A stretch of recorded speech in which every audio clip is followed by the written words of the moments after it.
are the three most important qualities in a teacher. I think the first one has to be being supportive to a student, particularly within tuition. I found in my experience that a lot of students initially are very reluctant to kind of engage, or at least can be quite reticent in their abilities to open up and allow a teacher to help them in certain subjects or certain aspects of their subjects, whether that's because of embarrassment or fear of not knowing the answer, or fear of being found out to be lacking in some area. And I think being supportive and establishing a very supportive foundation is so key to that student's success, and also that student's feeling of comfort in lessons. And I think when a student feels supported and comfortable, they're going to be able to access so much more of their potential and really improve far quicker than they would do if they feel a bit uneasy or feel like they're not getting that support from the tutor. So I think being supportive is the main foundational bedrock of being a strong tutor. Excuse me, got a bit of a cough. The next one I would say has to be empathetic. I think, again, students who seek tuition, they often need a bit more of a helping hand, or may need some encouragement, and for various reasons, aren't finding the subject particularly easy to get to grips with.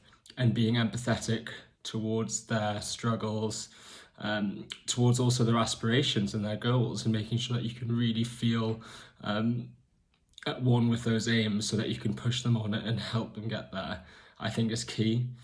And tying in that supportiveness and that empathy has to be enthusiasm. For me, it's quite simple. I love history, I love English, I love politics.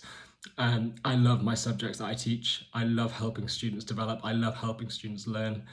And mainly I'm such a geek, I'm such a nerd that, the subject matter is interesting to me. Whether it be 19th century British politics, or, teaching about Macbeth, or looking at W.H. Auden, or even looking at kind of political systems throughout the 20th century.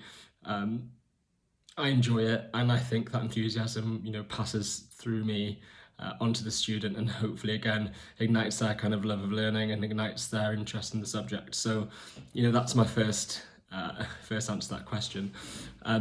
Best experiences in teaching and most challenging experiences has to be recently helping students apply to Oxbridge.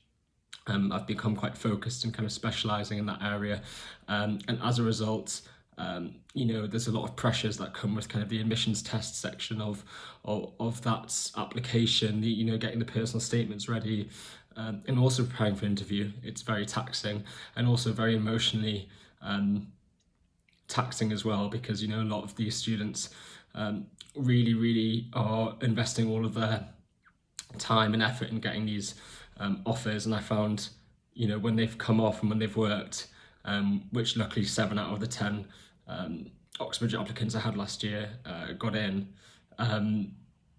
it's an incredibly rewarding experience. So that's probably been my biggest challenge, but also biggest success, I would say, in experience in teaching. And yeah, how did I get into teaching? Essentially, when I was at university, looking for a way to kind of get a bit of an extra stream of income, and kind of start teaching from family, friends, and friends of friends, doing 13 plus GCSE history, and then expanding into GCSE and A-level English, and then finally kind of broadened out to kind of offer my own services on a more professional level, and working with numerous agencies and working with numerous clients from all around the country and all around the world, and have been able to develop a rapport with certain families, to kind of tutor, a set of siblings, or a set of extended family members on various different courses, whether it be IB, Cambridge Pre-U, A-level, undergraduate level, dissertation writing. So I kind of fell into it a bit by accident, but that's kind of what I do as a very important side hustle for me. And then during the week, I work at a bank. I work at a bank in Canary Wharf, working kind of their risk and ESG office, so kind of very regular, not kind of doing the ridiculous hours of investment banking, but during the week very much busy from 9 to 5 or 9 to 6, and then in the weekday evenings capable of tutoring, and then especially over the weekends very free to tutor. So